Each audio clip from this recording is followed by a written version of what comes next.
அன்பை சொல்லும் அழகான நகைகள் இந்த தீபாவளிக்காக தி லெஜெண்ட் நியூ சரவணா ஸ்டோர்ஸ் பாடி.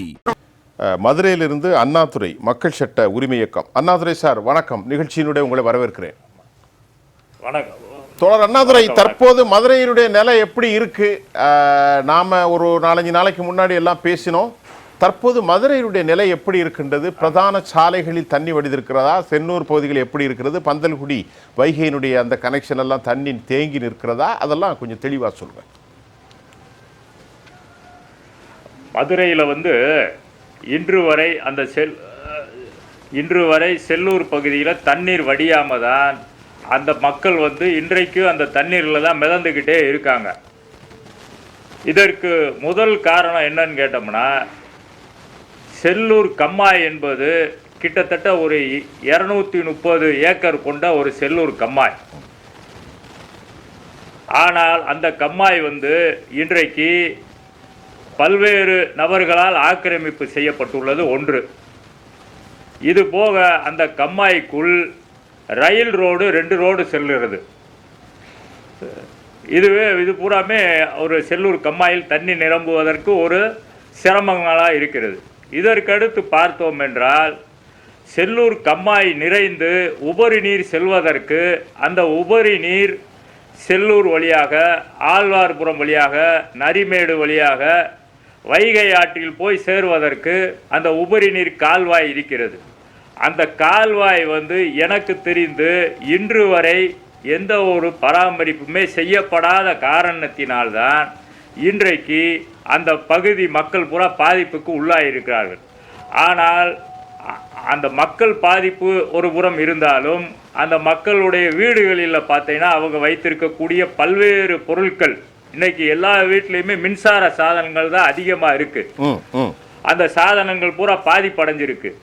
இதை காட்டிலும் அந்த பகுதியில் இருக்கக்கூடிய சிறு குறு தொழில், அந்த பகுதி பூராமே அன்றாடம் தொழில் செய்து பிழைப்பவர்கள், இது போக சிறு சிறு தொழில் நிறுவனங்கள் நடத்துவர்கள், இவர்கள் எல்லாருக்குமே பாதிப்பு. பட்டறை தொழில்கள், மிட்டாய் தொழில்கள், இது போக பல்வேறு சிறு தொழில்கள் எல்லாமே பாதிப்பு. ஆனால் இதை இன்னைக்கு தான் மதுரையில் இருக்கக்கூடிய அமைச்சர்கள் 2 பேரும் இன்னைக்கு தான் பார்க்குறாங்க. கரெக்ட். இதுவரைக்கும் அந்த பகுதிக்கு இந்த 2 அமைச்சரும் வந்ததே கிடையாது, ஒரு நாள் கூட சரியாது. இதே நேரத்தில் அந்த பங்களா அமைச்சர் என்று சொல்லக்கூடிய நபர் செல்லூர் பகுதியிலிருந்து 2 கிலோமீட்டர்ல தான் அவர் பங்களாவே இருக்கு. ஆனால் இதுவரைக்கும் அந்த பகுதிக்கு வரதே கிடையாது. இன்னைக்கு தான் அவர் வந்திருக்காரு. அதே நேரத்தில் மூர்த்தி அவர்களும் எப்பயுமே ஒன்று அவரை வீட்டில் பார்க்கலாம், இல்லாட்டி சர்க்கியூட் ஹவுஸில் பார்க்கலாம். இங்கே 2 தான் இருப்பார். அவரு இன்னைக்கு தான் அங்கே வந்திருக்காரு. இன்னைக்கு என்ன, இவங்க 2 பேருமே வந்ததுக்கு இன்னொரு காரணம் என்ன சொல்றாங்கன்னா, முதலமைச்சர் அவர் சொல்றாரு, நான் தான் அவங்க 2 பேரையும் போய் பார்க்க சொல்லியிருக்கேன், எல்லா வேண்டிய பணிகளை செய்ய சொல்லியிருக்கேன் அப்படின்னு இருக்காரு. அப்ப இவங்களா வரவே இல்லை, முதலமைச்சர் சொன்ன காரணத்தினால் வந்திருக்காங்க, இல்லாட்டி அப்பயும் வரமாட்டாங்க கண்டிப்பா. இது போக இன்றைக்கு தமிழ்நாட்டில் பார்த்தீங்கன்னா பல்வேறு கம்மாய்கள், நீர்நிலைகள் எல்லாமே ஆக்கிரமிப்பு தான். கண்டிப்பா உயர் நீதிமன்றமே என்ன சொல்லுது, நாங்கள் இது போன்ற பல்வேறு நீர்நிலைகள் ஆக்கிரமிப்பு ஆளர்கள் மீது உரிய நடவடிக்கை எடுங்கள் நாங்கள் சொல்றோம், தொடர்ச்சியா சொல்றோம். ஆனால் எந்த அதிகாரிகளும் எடுக்க மாட்டேங்கிறீங்க. கண்டம் டாப் கோர்ட் வந்த பிறகுதான் நடவடிக்கையே எடுக்கிறீங்க. சொல்லுங்க. இப்ப நீங்க சொன்னீங்க செல்லூர் பகுதியில தண்ணி நிக்குதுங்கிறத இப்ப உறுதி செஞ்சிட்டீங்க ஏறக்குறை. இத்தனை நாட்களாயும் செல்லூர் பகுதியில் தண்ணி வழி இல்லை.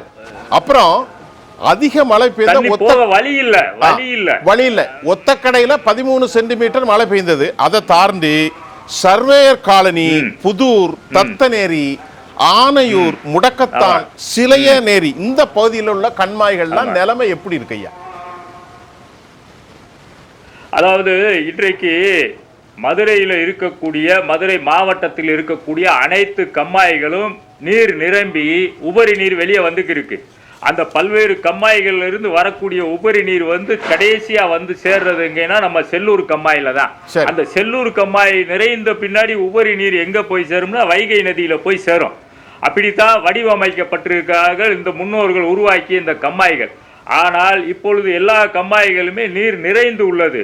இப்போ மதுரையில் இப்போ நிலவரம் என்னன்னு கேட்டீங்கன்னா, இப்பொழுது 1 சென்டிமீட்டர் மழை பெய்தால் கூட மதுரையில் இருக்கக்கூடிய பல்வேறு பகுதிகள் பாதிக்கப்படும்ன்றது தான் இப்போ உள்ள நிலவரம். அப்புறம் இந்த மதுரை மாநகராட்சியில ஐயா சொல்லுங்க, மதுரை மாநகராட்சியில கவுன்சிலர்கள் இருக்காங்க, ஃபண்ட் இருக்கு, தமிழ்நாட்டுக்கு அடுத்த அந்தஸ்து இருக்கக்கூடிய சார் கேக்குதா? அதுல வரக்கூடிய இந்த 17 கால்வாய்கள்ல எங்க பார்த்தாலும் குப்பைகளா போடுறாங்க. மக்கள் இந்த குப்பையை அள்ளுறதுக்கு சரியான ஃபெசிலிட்டிஸ் மாநகராட்சி செய்யாதனால வடிகால்கள் இருக்கக்கூடிய இந்த கால்வாயிலே மக்கள் குப்பையை கட்டி போட்டுறாங்க அப்படின்லாம் வருது. மதுரையில சில நாட்களுக்கு முன்பு கூட நான் சென்று பார்த்தபோது ரொம்ப மோசமான அளவுல ரோடு சாலைகள்லாம் இருந்தது. அப்படின்னா அங்குள்ள நிர்வாகம் முழுவதுமாக ஸ்தம்பித்து போயிட்டான். உண்மைதான், சம்பிச்சு போயிடுச்சான்னு கேள்விலாம் இல்ல, சம்பித்து தான் உள்ளது, எந்த செயல்பாடுமே கிடையாது. நானே பல்வேறு புகார்களை உங்கள் பகுதியில் புகார்னு சொல்லி ஒரு நம்பர் கொடுத்துருக்காங்க. அதுல தினசரி நான் 2 புகார் 3 புகார் தொடர்ச்சியா பண்ணிக்கிட்டே இருக்கேன்.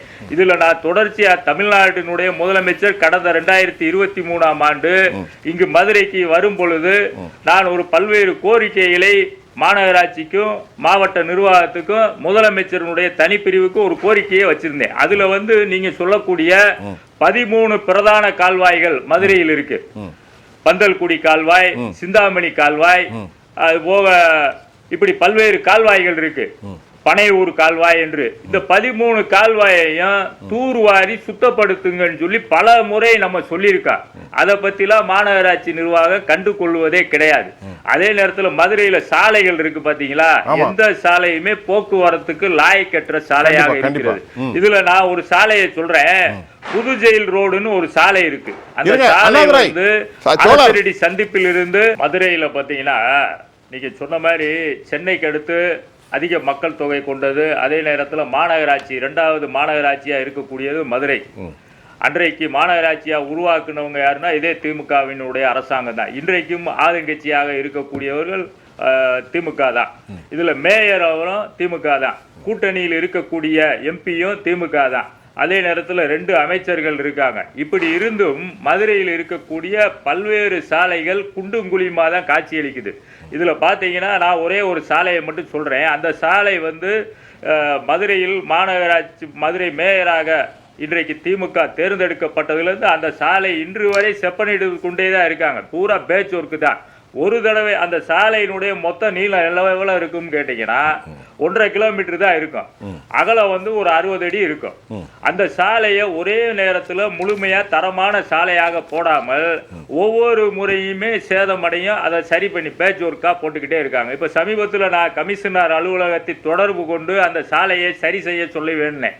அப்போ உடனே கொஞ்ச நேரம் கழிச்சு அந்த வார்டு பகுதியில் இருக்கக்கூடிய ஏஇ என்னைய தொடர்பு கொண்டார். ஏன்னா நீங்க புது ஜெயில் ரோட போட சொன்னீங்களா அப்படின்னா, ஆமையா ரொம்ப டேமேஜா இருக்கு, உடனடியாக அதை சரி பண்ணுங்க அப்படின்னு. இல்ல சார் அதுக்கு பண்டு வரும் அப்படின்னாரு. நீ பண்டு வரும்போது அப்ப செஞ்சுக்கலாம், இப்போதைக்கு அந்த பேட்ச் ஒர்க்கு ஜேசிபியை வச்சாவது அந்த ரோட சமப்படுத்துங்க அப்படின்னு. அவரு உடனே என்ன சொல்றாரு, இந்த பக்கத்துல நேத்து வேலை பார்த்த அந்த கான்ட்ராக்டர் இருக்காரு, ஜேசிபி வச்சு அவர் தான் வேலை பார்த்தாரு, அவர்கிட்ட பேசுங்கன்னு சொல்லி அவர்கிட்ட கொடுக்குறாரு. அவர்கிட்ட கேட்டா எந்த இடத்தையா வேலை பார்த்த அப்படின்னு கேட்டா, நான் உங்களுக்கு படம் போட்டு விடுறேன், நான் 3 இடத்துல ஜேசிபியை வச்சு வேலை பார்த்துக்கிறீங்க, நேற்று அங்கனக்குள்ள வேலை பார்த்தேன், சரி அந்த படத்தை போடுங்கன்னா இன்னைக்கு வரைக்கும் போடவே இல்லை, 3 நாள் ஆச்சு. அப்ப நான் உடனே கேட்டேன், நீங்க வேலையே பார்க்காம ஜேசிபிக்கு காசு வாங்குவீங்களா அப்படின்னு கேட்டேன். இப்போ வரைக்குமே அந்த ரோடு டேமேஜாக தான் இருக்கு. மதுரையில் எல்லா ரோடுமே டேமேஜ், போக்குவரத்து லாயக்கற்ற ரோடு. நான் சொல்லக்கூடியது ரோடு புது ஜெயில் ரோடு. அந்த ரோடு பார்த்தீங்கன்னா மேற்கு பகுதியில் இருக்கக்கூடிய மக்கள் அனைவரும் கிழக்கு பகுதிக்கு வரக்கூடிய முக்கியமான ஒரு சாலை. அந்த சாலை இவ்வளவு மோசமா இருக்கு. இங்கிட்டுக்கும் பார்த்தீங்கன்னா அந்த 2 வார்டு பார்த்தீங்கன்னா 58வது வார்டு 56வது வார்டு 2 கவுன்சிலர்கள். அந்த கவுன்சிலர்கள் யாருன்னு கேட்டிங்கன்னா ஒரு பகுதி ஆளுங்கட்சியை சேர்ந்த கவுன்சிலர், இன்னொரு கூட்டணி கட்சியை சேர்ந்த கவுன்சிலர். இப்படி எல்லாருமே இருந்துமே மதுரையில் எந்த ஒரு வளர்ச்சி திட்டம் என்பதே கிடையாது. நான் ஒன்று சொல்லிக்கிறேன். ஆனால் இதே நேரத்தில் இந்த பங்களா அமைச்சர்னு சொல்லக்கூடிய அவர் இப்போதான் சமீபத்தில் நான் 6 மாதத்தினுடைய செயல்பாடு அறிக்கையே கொடுத்துருக்காரு. அது கூட என்கிட்ட இருக்கு. அவர் என்ன செஞ்சிருக்காருன்னா மதுரையில் புதுசாலாம் வளர்ச்சிக்கெல்லாம் எதுவுமே செய்யவே கிடையாது. அரசினுடைய திட்டங்கள், இந்த தையல் மிஷின் வாங்கி தரது, முதியோர் பென்ஷன் வாங்கி தரது, இதைத்தான் அவர் செஞ்சதா பெரிய அறிக்கையை கொடுக்குறாரு. இது மட்டுமே செயல்பாடு கிடையாது. புது திட்டங்களையும் மக்களுக்கு தேவையானதை தொடர்ந்து கண்காணிச்சு செய்யணும். செய்யறதே கிடையாது. 2 அமைச்சர் இருக்காங்க, செய்யறதே எதுவுமே செய்யல. மதுரை இன்னைக்கு நான் பார்த்தது எண்ணெயில சின்ன பிள்ளையில இருந்து பார்த்த மதுரை இன்னைக்கு வரைக்கும் அப்படியே தான் இருக்கு. வேற ஒண்ணும் புதுசாலாம் இங்க நடக்கவே இல்ல. அண்ணாதுரை, நான் அடுத்த நம்ம தொடர்ந்து பேசுவோம். அண்ணாதுரை தோழர் இணைப்புல இருங்க. நம்ம அடுத்தடுத்து நிறைய கேள்விகள் வாய்ப்பு கொடுங்க. ஏன்னா ஆமா தோழர், எங்களுக்கு நிறைய வாய்ப்பு கொடுங்க. மதுரை மக்கள் மதுரையை பத்தி நாங்க தான் பேசணும். இருக்கக்கூடாது இல்லையா? அதானே ஒரு அரசு நீதி. என்ன